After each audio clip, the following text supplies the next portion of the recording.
The Radical. Fundamental principles of freedom, rational self-interest, and individual rights. This is the Yaron Brooks Show. All right, everybody, welcome to Yaron Brooks Show on this Wednesday, afternoon. It's already afternoon. It's not even early afternoon. Had to rejuggle the schedule because stuff happened. Thank you all for joining me. I appreciate your patience for the morning show to be at 3 p.m. East Coast time. Anyway, let me repeat some of the. We got a full schedule today, so we're going to talk about ADL and Elon Musk. That is the story everybody seems to be talking about right now, at least if you follow Twitter at all. We will be talking about a couple of things out of China: electric vehicles and chips, microchips, not the chips you eat. Microchips, a little bit of a panic around latest microchips out of China. We'll talk about green bailouts already, green energy bailouts already. Talk about bailing out green companies that are funded or that are subsidized by the, the Inflation Reduction Act, that's it. And then finally, we'll talk about Harvard's ranking in a recent free speech, the least and most respecting of free speech universities in the country. They rank them. FIRE, the organization responsible for it, ranks them, and we will talk about where Harvard, then one of the top schools in the country, where it ranks in terms of free speech. All right, before we do that, a couple of things. Reminder, if you support the show on PayPal on a monthly basis, please just check your account. Make sure your credit card and everything is updated. I'm just getting a lot of things bouncing, and I don't know if it's you not wanting to support the show anymore. That's fine. But then you might want to delete your account, or if it's just a technical issue on PayPal side or a technical issue on your side, maybe a credit card that expired or something. So just check that. I'd appreciate it. And so we can get whatever you want, we can actually get done, and PayPal actually follows your instructions, which is not happening right now, I don't think.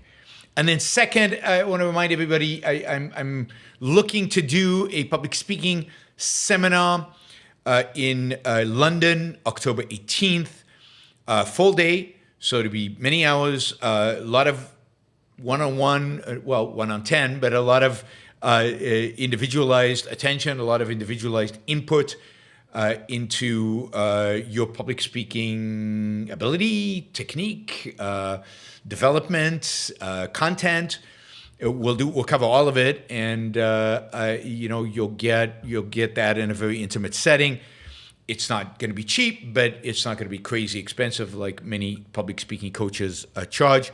I'd love to do it, so I'm looking for 10 people, and there's some interest, but it's first comes, first serve. So write to me. You're on at YaronBrooksShow.com. Yaron at YaronBrooksShow.com. And I will secure your place and get you the info, and we will go from there. So those two out of the way, let's jump in. So ADL, the ADL is the Anti-Defamation League. It is one of these civil rights organizations that has a long history, decades and decades long history, basically defending defending Jews from anti-Semitism. So, highlighting occurrences of anti-Semitism, fighting against anti-Semitism when it arises, not trying to restrict people's speech, but trying to stop people from threatening, trying to stop violence, and challenging people who argue and make anti-Semitic claims. And ADL, by all accounts, historically has done a very good job at this and has been at the forefront together with other organizations that used to do a pretty good job at these kind of things, like the ACLU. that used to be, very, very good on, for example, free speech issues. Well, there is growing evidence that the ADL over the last few years has been taken over by kind of extreme leftists, the more crazy left side of the political spectrum. People who don't have respect for free speech, people don't really understand what it is that they are trying to do. There's a significant evidence that the ADL has become much more, for example, lenient towards anti-Semitism coming from the left and much harsher with regard to anti-Semitism coming to the right, that it's become a lot more political, a lot more aligned with certain left-wing interests rather than with defending its mission, which has been to speak out against anti-Semitism and to highlight anti-Semitic activity. Anyway, all of this has come, and this has been debated within, it's called Jewish circles. It's been debated for quite a while, that the ADL has kind of taken a wrong turn, just like if you follow the ACLU and you follow the discussion about the ACLU, clearly the ACLU has taken a wrong turn and become anti-free speech when it was one of the great defenders of free speech in American history in decades past. And the consequence, this is all the consequence of the capture of these organizations by elements on the far left that are hostile to free speech and that have taken these organizations and politicized them, made them organizations dedicated to the woke or politically correct, or whatever you want, whatever the latest term for it, agenda of the left, rather than as actually protecting individual rights. Anyway, all of this has come to the forefront because, ADL has been on, has talked about, has mentioned repeatedly that they think that Twitter, since Elon Musk has taken over, has become a place much more tolerant of anti-Semitism and a place that is promoting in a sense, blamed Twitter for promoting anti-Semitism.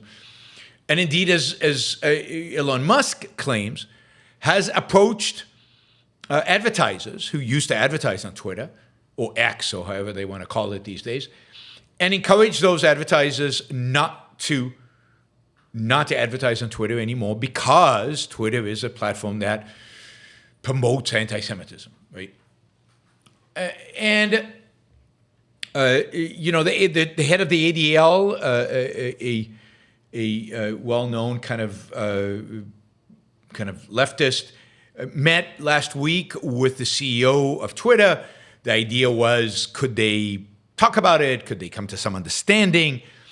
And there was some reason to believe that the meeting had gone well, but then over the weekend, Elon Musk came out basically, ridiculing the ADL or attacking the ADL for really destroying significant ad revenue for Twitter. And Elon Musk is blaming ADL for a decline of 60% in the ad revenue, in the advertising revenue at Twitter because of ADL's campaign to convince advertisers not to advertise because of the platform's views.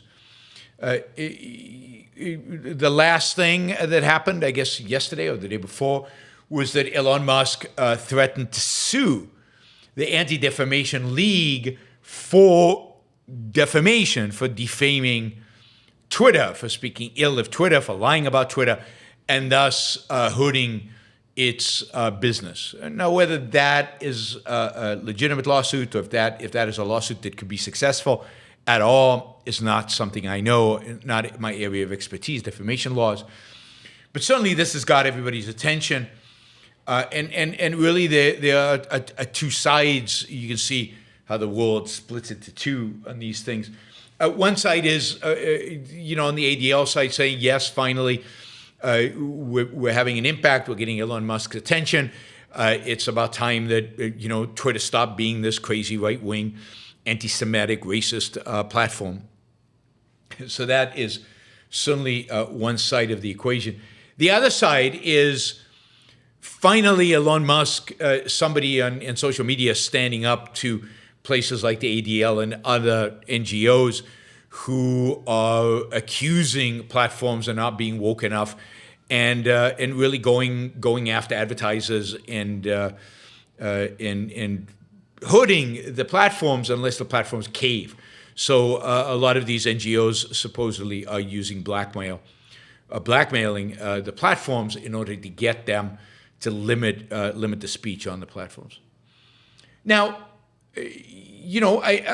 my suspicion here in this particular case is that the ADL is probably not guilty of defamation per se, but is wrong. That is wrong to go after Twitter as a platform for anti-Semitism, although I'm sure there's anti-Semitism being expressed on Twitter. I mean, Twitter's problems are the same problems of all the social media, and we've talked about them for years. And the problem is of non-objective standards, not clear standards of what's acceptable and what's not acceptable as speech on the platform, not being objective about it. So it's hard to tell. So ADL is clearly exaggerating this phenomena, is clearly motivated. If you judge the ADL by everything that it does, it's clearly motivated by kind of a more woke anti-free speech agenda that it has. Elon Musk ADL is within its rights to tell people, hey, we think this platform is anti-Semitic, don't use it. People can make their own judgments and make their own commercial decisions about whether to advertise on Twitter or not. I doubt that there's any legal liability here. These are the kind of disputes that need to be settled in the marketplace.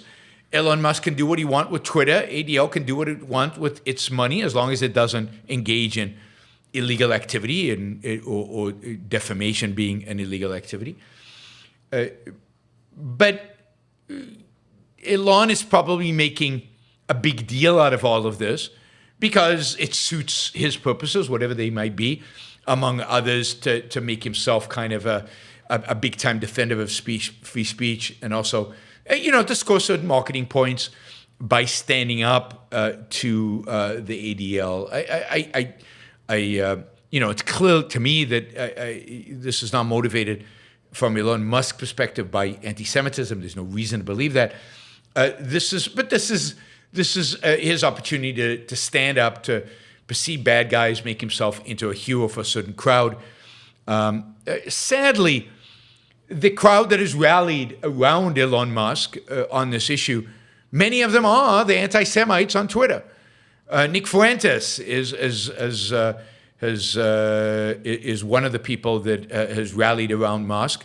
Ban the ADL has become a hashtag on Twitter, promoted a lot by some anti-Semites.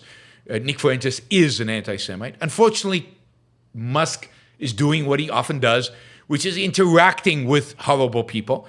And I think by doing that, sanctioning them. So Musk is not clean here completely either.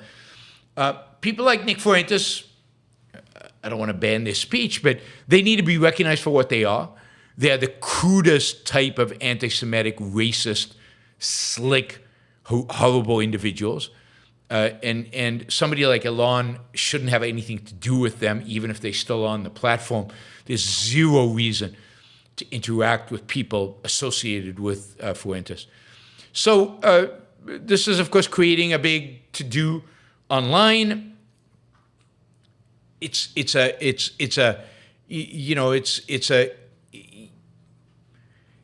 interesting issue about whether Twitter is becoming a platform that is dominated by ugly voices or voices that, while you don't want to silence, you also don't want to be in the neighborhood. You don't want to be exposed to. You don't want to be interacting with them. And how bad is it on Twitter? I don't see those things on Twitter, but then I only follow certain people, and I guess I only interact with certain people, and therefore the algorithm only feeds me certain stuff. But I know they're out there because doing my research, I find them.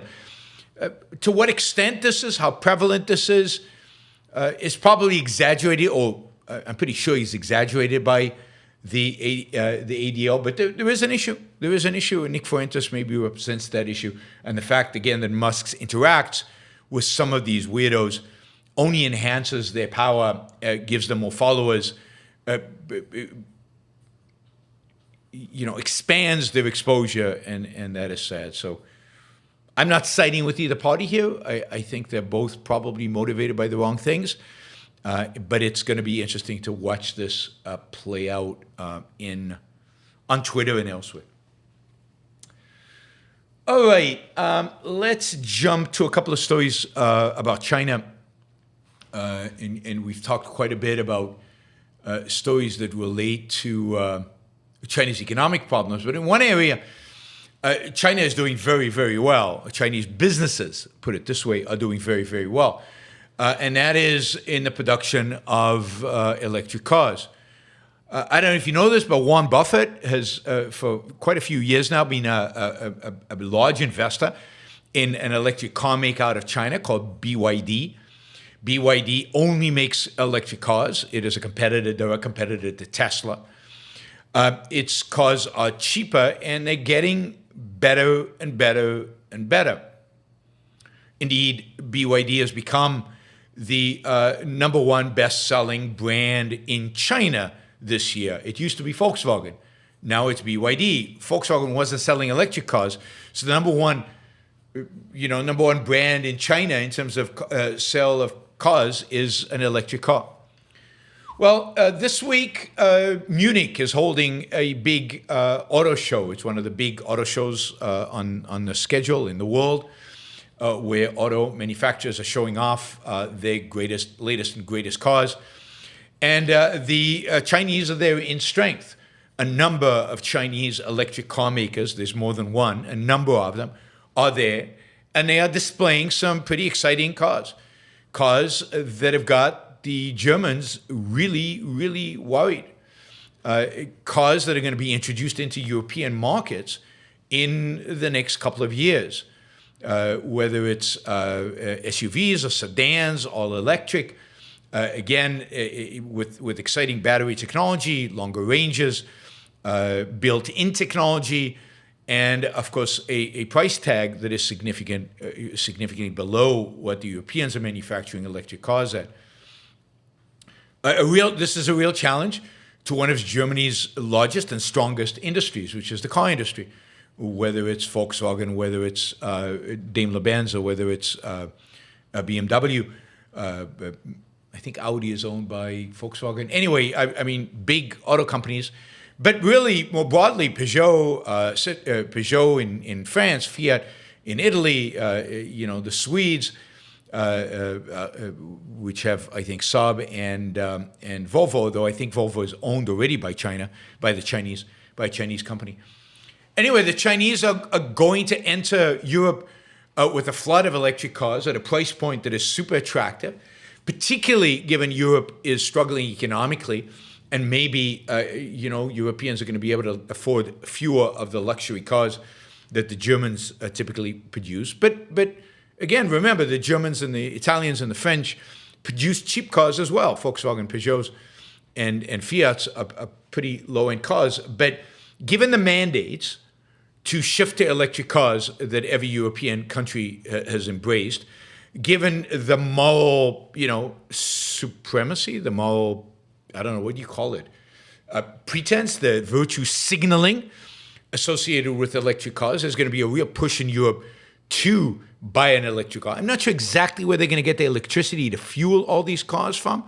I'm not sure how these cars are going to get their energy, where they're going to load up, given that the continent is probably heading towards electricity shortages, given their reliance on green, so-called green energy, and their abandonment of reliable energy sources like nuclear.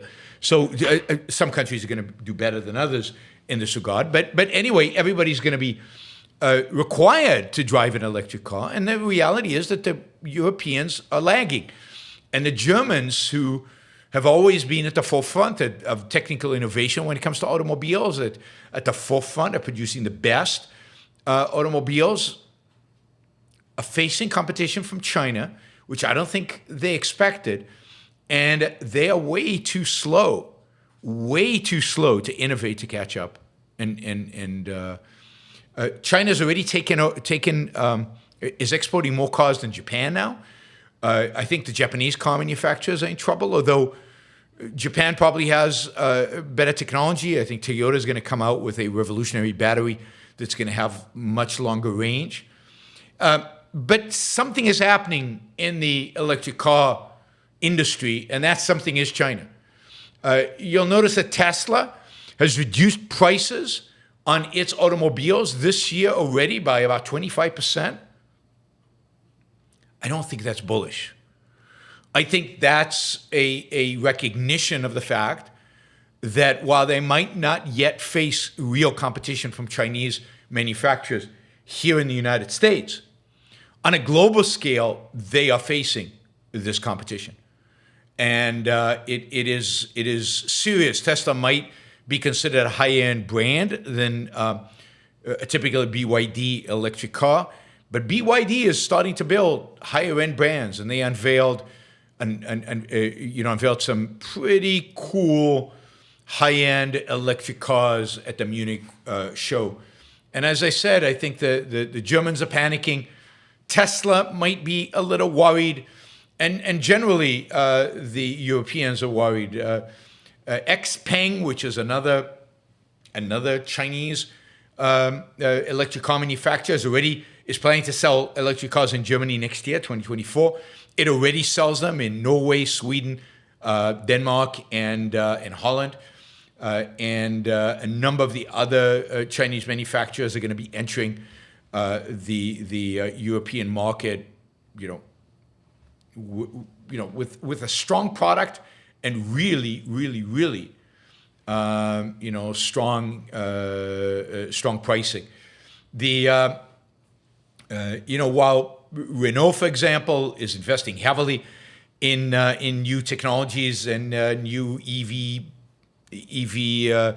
platforms, they're just behind, and the Chinese have moved so fast. And of course, most batteries for these cars are built in China. So China does have a supply chain advantage in that the batteries are right there next door. All this, I should remind you, of course, that, and there was just a study published today, or published, I guess, last week.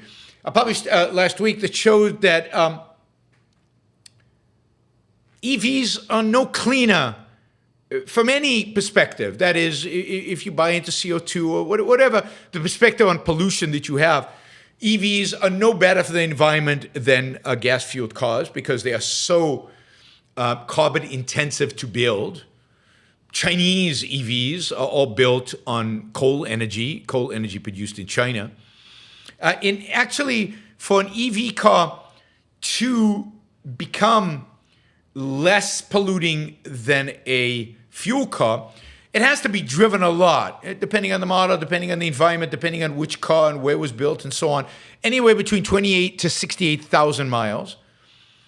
One of the things about the EV manufacturers, at least this is true in China, is new models are coming out so fast and they're so cheap that few people are driving them a lot. They just flip them. So yeah, in the very long run, by some measure, they're so-called beneficial, but it depends on the car, and in some of them, you have to drive them 68,000 miles before it happens. And this is one study. Who knows what the real numbers really are? Who knows what they really are? Guitar Channel says BYDs blow up and the airbags don't deploy. I'm willing to put some money on this, right? That might be true. It might have been true 2 years ago. Maybe it's still true.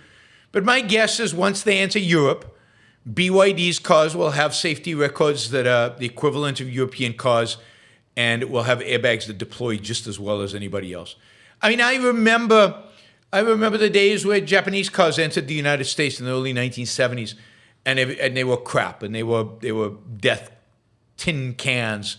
And within less than a decade, they surpassed on every metric anything that was being built in the U.S.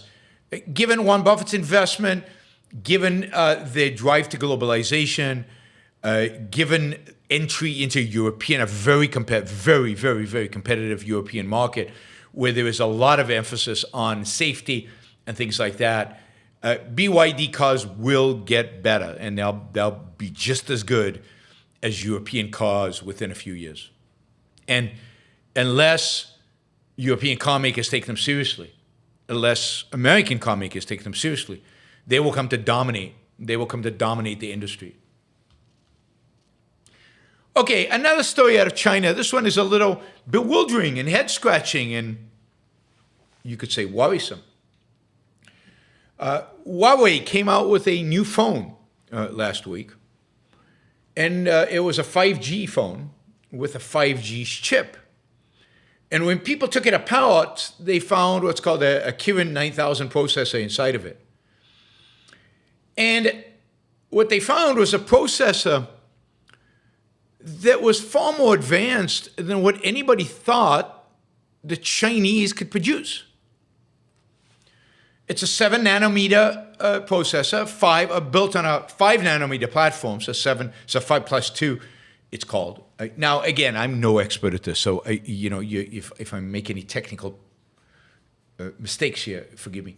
But the reality is that this chip was probably made by SMIC, which is the leading chip manufacturer in China. Or it could have been made by Huawei's own chip manufacturing facilities, which they are suspected of having, although there's no official recognition that they have them. But that's not the problem.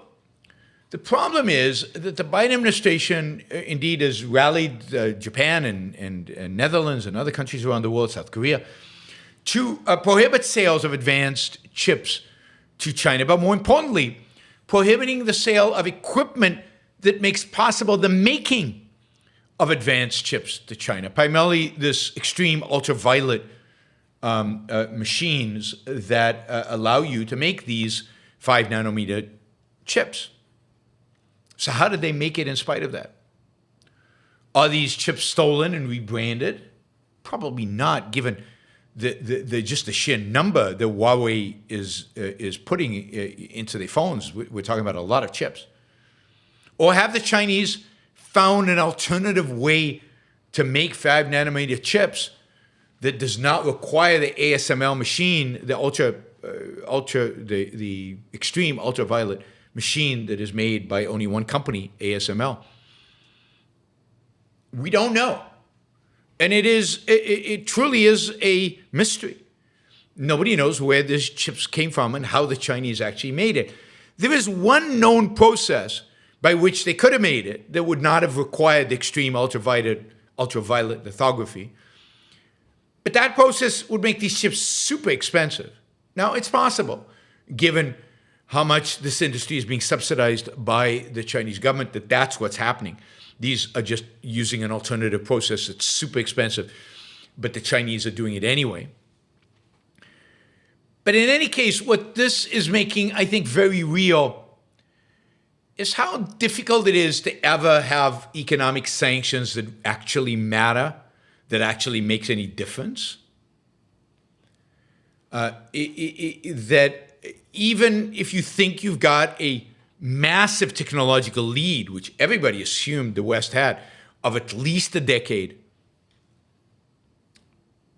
it might turn out that the lead is not quite as big, and trying to manipulate trade, trying to restrict, might ultimately backfire in the sense that they might find different ways to do it, to do something.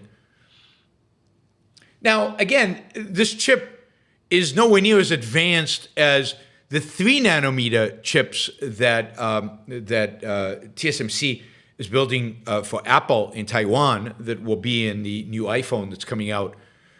Those are 3 nanometer chips. That is the latest and greatest technology.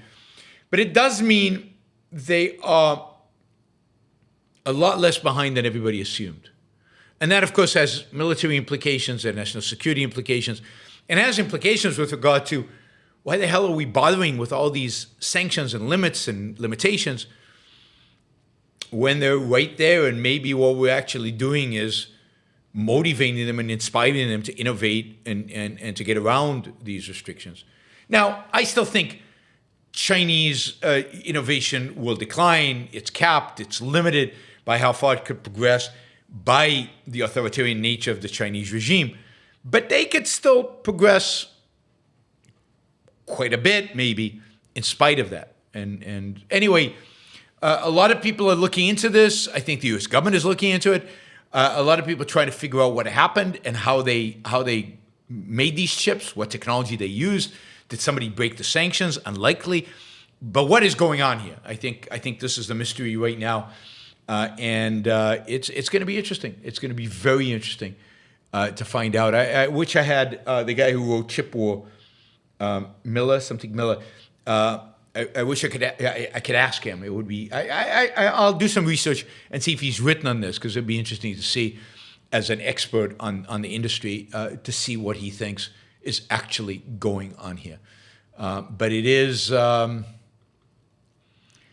interesting, and it's interesting that Chinese didn't make a big deal out of it. I mean, why would we release this phone quietly, no big fanfare, no, making a big deal out of this? So, who knows? Who knows what's actually going on? All right, what do we got? Two more stories? Oh, okay, two more stories. Don't forget, you can use the Super Chat to ask questions, shape the show. I'll answer anything you want. I'll talk about anything you want me to talk about. You can ask a question, make a comment, disagree with me, challenge me, whatever you want, by using the Super Chat feature available in the chat. So the Inflation Reduction Act, Biden's really signature, what he'd consider signature achievement, that was passed, I think, with Republican support. The Inflation Reduction Act includes hundreds of billions, hundreds of billions of dollars in subsidies for green energy. And what that has done is there's a lot of money being invested in green energy. If you subsidize something, you get more of it. And now we've got a number of green energy, in quotes, so-called green energy manufacturers, people who are building windmills, are complaining that costs are skyrocketing, and that they are going to need more subsidies in order to be able to make these windmills economic. Remember how people always tell us, you've probably seen this online and everywhere, oh, no, solar energy and wind are cheaper than fossil fuel to make electricity now. Now, when you take out the subsidies,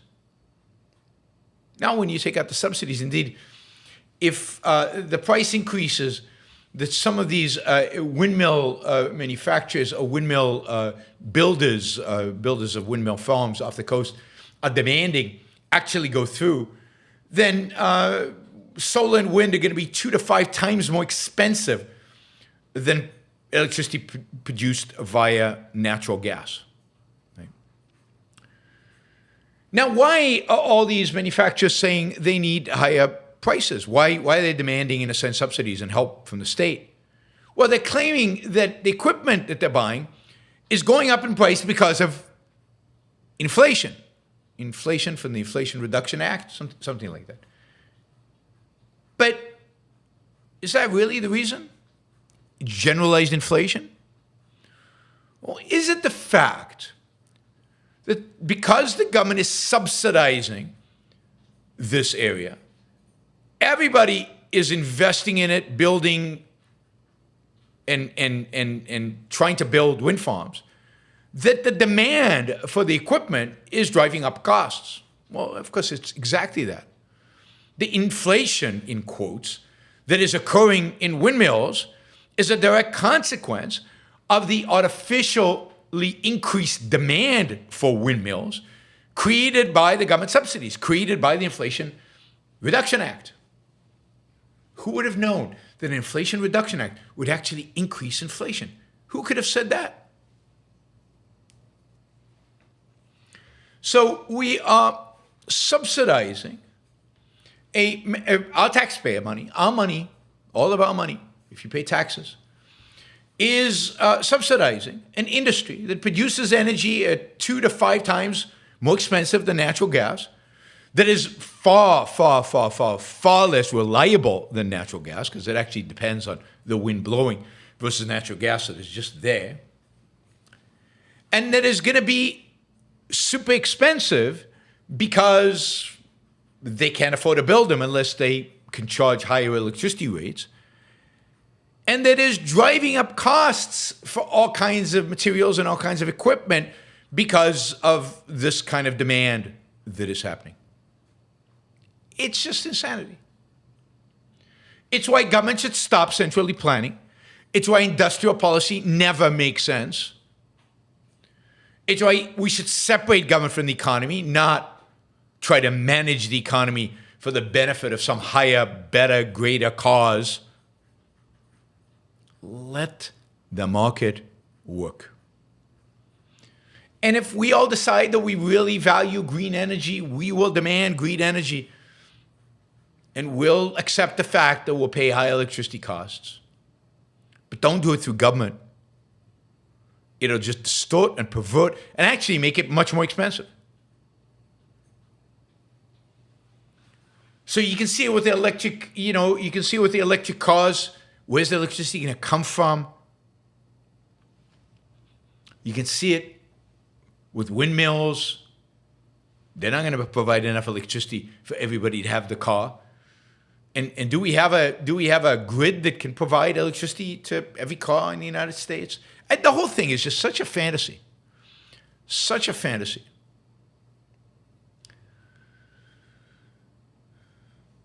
Insanity of industrial planning, which both Republicans and Democrats today endorse.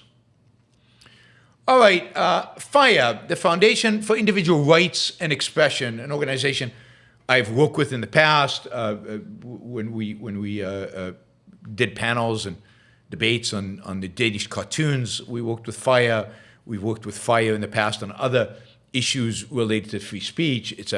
Has been historically an excellent organization. No reason to think it is not today. FIRE does a ranking every year of free speech on campus, and it put it out last week. It put out its ranking. Guess who came in dead last? The scale that they use is a scale from 0 to 100, 0 to 100, to rate universities in terms of free speech on their campuses. Well, Harvard University scored an astounding, unbelievable, and hard to imagine -10. In the ranking, they actually gave them just a 0 because they don't have negative numbers. Harvard was the least friendly towards free speech. They penalized faculty the most for things they had written or things they had said. They were the most constraints on students in terms of what they say and what they do. Number 1 was Harvard. Number 2, this is the bottom. This is the worst. Number 2 was University of Pennsylvania. Number 3, University of South Carolina. Number 4, Georgetown, and number 5, Fordham in New York City. So you get a all over the place, but these are all highly ranked universities, particularly Harvard, UPenn, Georgetown, all very highly ranked universities. And yet, very unfriendly to opinions or positions that, some on campus might view as, quote, offensive.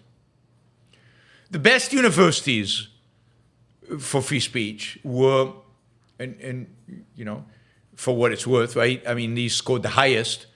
Well, 1, Michigan Technology University. Michigan. But Technology University. Probably because in a technology university, nobody says anything controversial anyway. Auburn University was number 2. That's pretty good.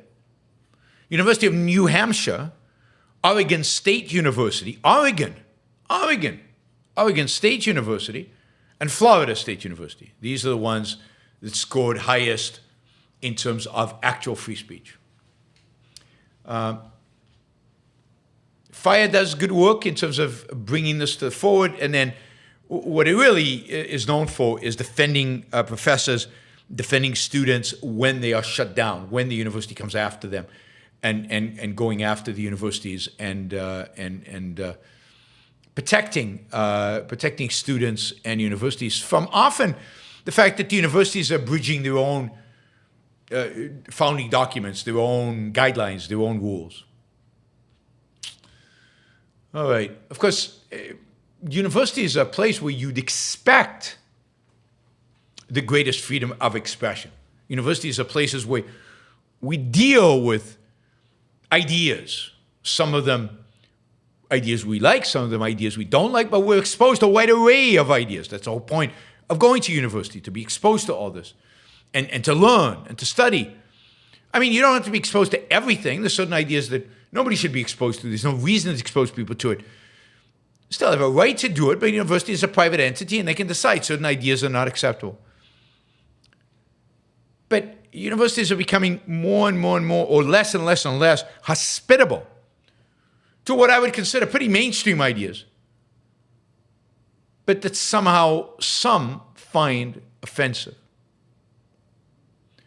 And ideas that certainly are within the scope of learning and within the scope of acceptable speech and within the scope of what you should be able, what ideas you should be exposed to if you're getting a decent education. And yet many of those ideas cannot be expressed anymore. We're not talking about, I don't know, Harvard penalizing somebody for explicitly being a racist. Or explicitly being anti-Semitic. Or no, I mean, it's for ideas that are far more mainstream, far more acceptable, far more reasonable. All right. Thank you, guys. We got quite a few super chats. Thank you, Ryan, for the sticker. Thank you, RDF. Thank you, Silvanos, for $50. Really, really appreciate that. And what is going on here? And the person who got us all started with the stickers, Robert Naser. Thank you for getting us started. Usually it's Jonathan Honing, but Robert beat him to the punch. All right, Richard with a $50 question. It's been a while. I haven't seen Richard here for a while. Richard says, I'm very interested in public speaking course by you, but I will not be in London. Would you be willing to give a US course or coach me individually or another class virtually? How did you get over being nervous when speaking in public? Yes, I'm happy to do a course in the US if we can organize enough people to make it financially worthwhile, or I'm happy to find ways in which I can coach you or anyone else out there individually on public speaking. We could talk about that if you email me. We could talk about what the cost of that would be. Right now, I am doing this course in London just because I had a free day and some people in London said, hey, let's try to organize something. So we're doing it. If we have enough people, great. If not, I'll have a great time in a museum in London, I'm sure, or having a good time somewhere, doing something in London. So no big deal, but I'm hoping we can get 5 to 10 people in London to do this. I know it's expensive, but I think if you care about your public speaking skills and you have the resources to do it, I think you'll benefit enormously from it. So Richard, yes, happy to do it one-on-one as well. Just drop me an email and we'll figure it out. Yaron@yaronbrookshow.com. In terms of how did I get over being nervous when speaking in public, I mean, there are a lot of techniques that you can use in order to do that, a lot of psychological things that you can do, but a lot of it just is practice. You just got to do it. You just got to do it, and yeah, you're going to be nervous the first time. You're going to be nervous the 5th time. But over time, you'll get less and less nervous. And the more you do it, the more successful you are at it, and the better prepared you are, and the more confident you are, the less nervous you will be. Part of it is the realization that whatever topic you're talking about, you know a lot more than the people sitting in front of you. And therefore, even if you screw up, they won't even know. They won't even notice. So worry less about screwing up. Worry more about just doing a good job, just being out there and talking about something you care about and being passionate about. So it's psychological preparing yourself. So being really prepared into the material, knowing your stuff, being confident in practicing and being confident in your ability to present it. And then, combining that with the knowledge that they don't know what you know. And therefore you have a huge advantage over them in a sense. So, but yeah, these are the kind of things we talk about in my public speaking courses, is getting over the nervousness, is practicing. But practice. That's true of anything you want to get really good at. You just got to practice it. I mean, it's not dumb practicing. It has to be smart practicing, and I get into that as well. But smart practicing is every time you practice, you make note of what you did well, what you didn't do well. You make it conscious. You think about it, and you try to emphasize the things you reinforce the things you did well, and try to get rid of the things you did badly. And developing that awareness. Whoops, what did I do there? Jennifer says, I know you have said that a woman can't force a man to pay for a child he didn't want outside of marriage. So he also wouldn't have the right to see the child if she doesn't want him to. I think that's right, particularly if he didn't pay. That is, unless they come to some mutually agreed upon arrangement. I think that the woman is in control here.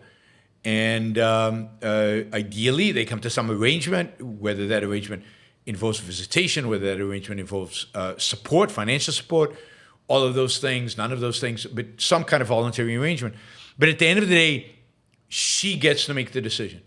She gets to make the decision whether the man can come see the child or not, I think, unless they're married. And then now there's a contract that kind of specifies a more complex relationship between man, woman, and child. But outside of marriage, I think it's all really in the woman's hands. And it's not, if you don't support, you don't visit. I mean, it could be that it's whatever the agreement is. It's whatever the agreement that they come to happens to be. But in many, but ultimately, the woman is in control. She chose to have the baby. It's her baby, and the man could suggest marrying her, but she can say no to that even. Right? Francisco, GDP growth in the late 19th century, it was not so special compared to other periods. How can I find good literature on the claim that this was the most innovative period in history? Books, articles, economists. God, you might want to look at the work of Jason Crawford. I think Jason Crawford is doing some historical analysis of these kind of things. But no, GDP growth was spectacular in the 19th century. But GDP is a terrible number. If you look at any measure of standard of living and any measure of quality of life, it accelerated during this period. But this period is a period of building the foundation on which the real economic growth and again, growth in standard of living, quality of life happens, which is after those foundations are already built and you can leverage it, which is in the 20th century. But I don't know that GDP growth is the best way to measure these things. But even by that, because of just the way GDP is calculated, for example, because government spending was so low during this period and because GDP has a strong component of government spending, government consumption, if government consumption is low, then GDP is not going to be as high as when government spending is high. So you get distorted figures. But I would look at the work of Jason Crawford. I'll have to look in my library in terms of other books that might cover this period. But it's very hard to look at numbers that actually capture what happened. But look at the innovations. Look at the actual change in life. Look at the difference between no electricity and yes electricity. That's never going to be captured by GDP. It's just not going to be captured by GDP. And yet it completely revolutionized how human beings live.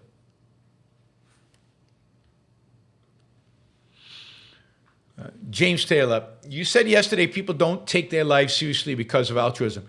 Is altruism really the culprit, or is it more existential and nihilistic philosophies? No, I think it is altruism. And I think altruism is what leads people to embrace more existential and nihilistic philosophies. Because altruism is the mainstream philosophy, whether it's through religion or whether it's through secular philosophy. And people find altruism impractical, undoable, unpleasant, and they look for alternatives. And often what they embrace as an alternative to altruism, rejecting the ugliness of altruism, is they embrace something else like existentialism or nihilism, which are also ugly philosophies, but they at least they give some weighting to your own feeling, your own emotion, your own pseudo values. And that's all part of the rejection of altruism. But altruism sets it up. And again, most people in the world are not nihilists, as I've said many, many, many times. A small minority are nihilists. Richard says, I love Our World in Data. That website has amazing charts of economic data, including annual hours worked, working hours per hour of energy, food, spending. Yes, that's right. I shared a graph. I talked about the graph yesterday of the number of hours worked for food. Yes, I mean, Our World in Data is phenomenal. There's the Human Progress Project. I think it was launched by Cato, but I forget the name of the book now. There's the whole progress movement right now. There's a progress movement. Look it up. That is very oriented around, wow, look at what we've done, look at what we can do. We need to emphasize progress and economic growth, and they're very, very, very immersed in this data. And the data now is all available and you can see it. And I think that presents a much richer data set to see that something very, very dramatic happened in the mid to late 19th century. It set up the exponential growth of later. So, for example, the Wright brothers flying does not increase GDP. But it does increase GDP 20, 30 years later, 40, 50 years later, when people start building airplanes, when productivity goes up because you can now go from place to place, move from place to place so much faster. But the GDP is only captured way after the innovation happens. And that's why GDP, just looking at GDP is very problematic. But look up the progress movement, look at the material they put out, but look Our World in Data. Unfortunately, I don't have just the tip of my brain. I can't remember all the other stuff that is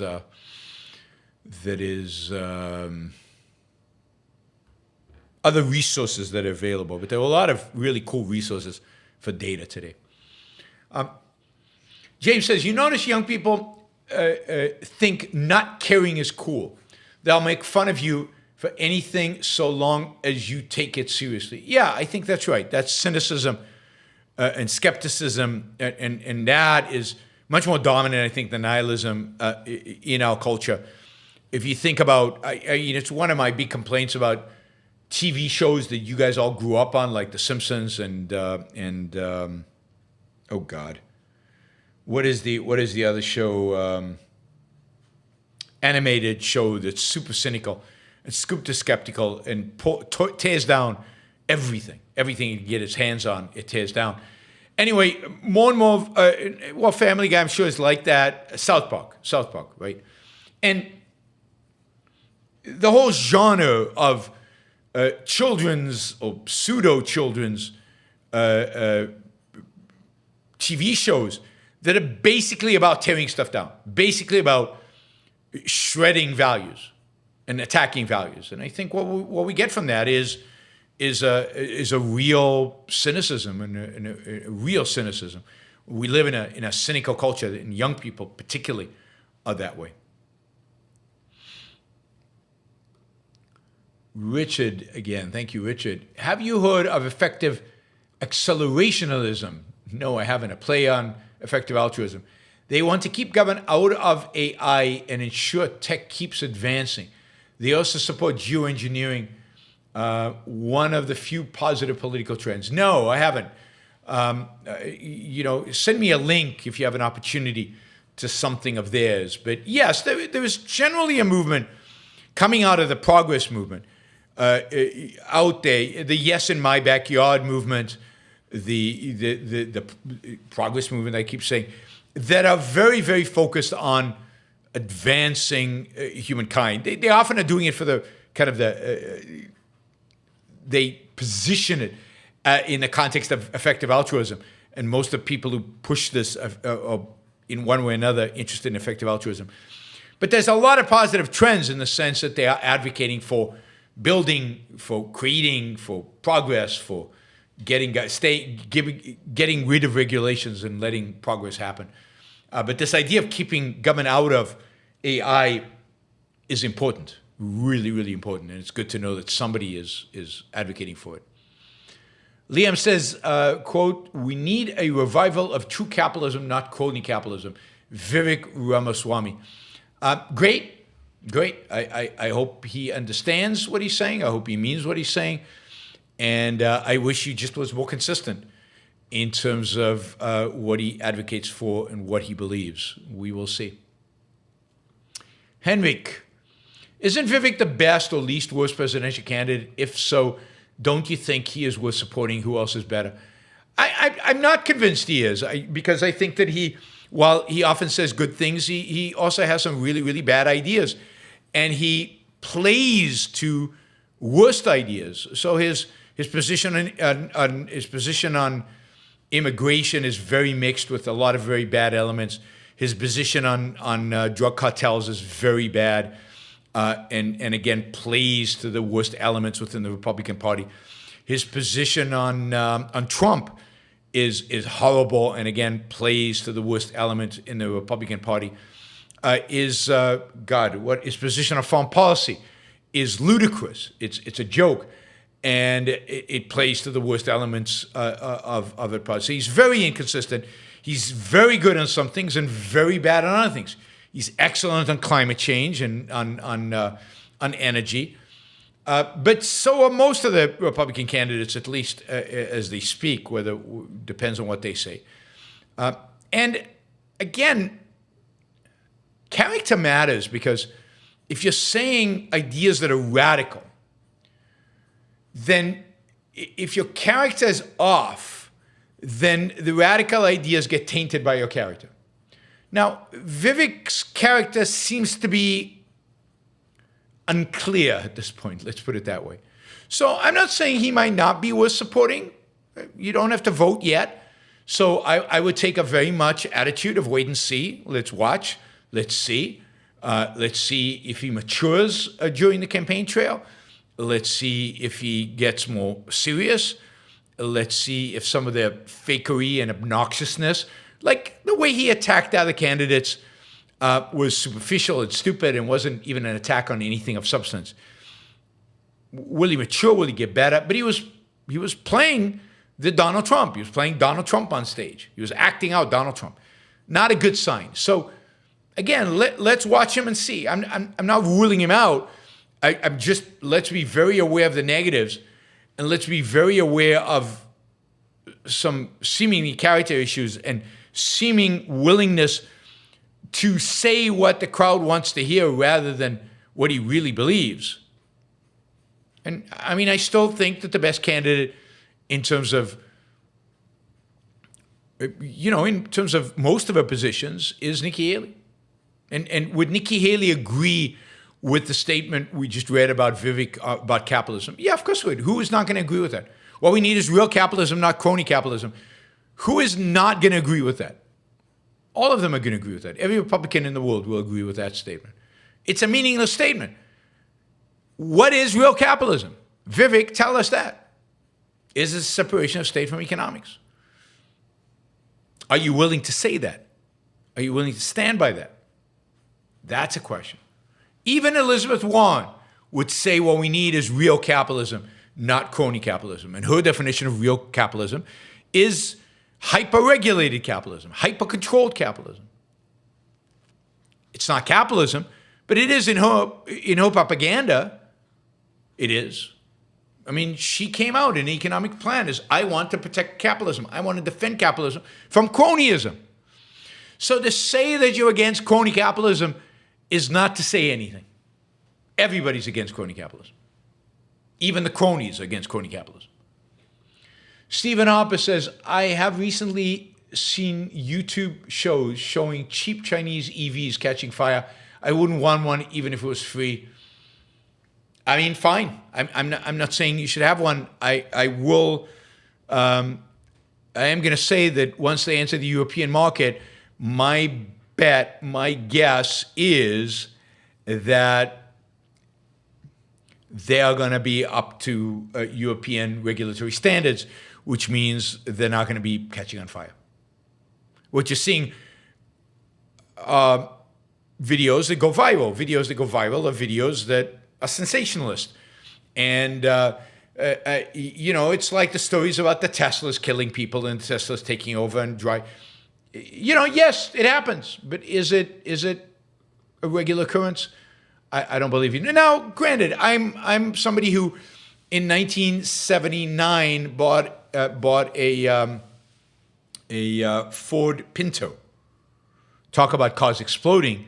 The Ford Pinto was well known as if somebody hit it at the back hard enough, it exploded, and yet I owned one, drove it cross country from the East Coast to the West Coast, zigzagged the entire country. I think we did 20,000 miles on that thing. So I've driven a Pinto. I would be hesitant to write off the Chinese EV market. If they're in the Munich car show, if people are wowed in Munich by it, if the Germans are worried about them, there's probably something there. Richard said, could you have Patreon stream your shows on their platform? They won't interrupt you with ads in mid-sentences like other podcasting platforms. It would be a nice benefit to Patreon subscribers. I can look into that. Maybe not stream them live, maybe after the fact, but I can certainly look into that. I didn't know Patreon had a streaming platform in and of itself. Let me copy paste that question so I have a record of it. So remember to look it up. All right. Stephen also writes, did you see today's print Wall Street Journal article on broadband for all? The cost is $42.5 billion. The Nebraska Winnebago tribe will get fiber optic cable of $53,000 for each family. Yeah, I mean, I didn't see it, but this is in the Inflation Reduction Act. It was pointed out at the time. I might have even talked about it on the show. And those numbers, are astounding in terms of how much money is going to be spent to give people in rural communities high speed, high bandwidth internet access.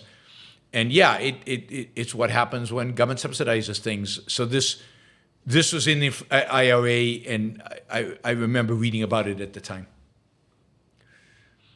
Michael, why is this generation losing the ability to love? Are they?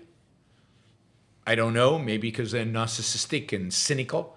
I think cynicism will really undermine your ability to love. And in order to love, you have to love yourself and maybe a low self-esteem. So low self-esteem, cynicism, and narcissism, which are all connected, are probably the causes. That doodle bunny, I often hear the phrase, when you label yourself, you limit yourself. Isn't this an attack on certainty and absolutism of reality and moral good? Yes. I mean, God forbid you identify. God forbid you have principles. God forbid you have standards. It's certainly an attack on certainty and absolutism, both of reality and certainly of moral virtue. Finally, Harper Campbell, people who can't communicate think everything is an attack. Yeah, I mean, I think generally people who have low self-esteem think that everything is an attack. All right, thank you. We blew through our target. I really, really appreciate it. This has been a phenomenal start for the month, so keep it going, and I will see you all. Richard, don't forget to email me, and I will see you all tomorrow, probably 1 p.m., back to the normal time, 1 p.m. East Coast time, for another edition of the News Roundup. See you then. Bye, everybody.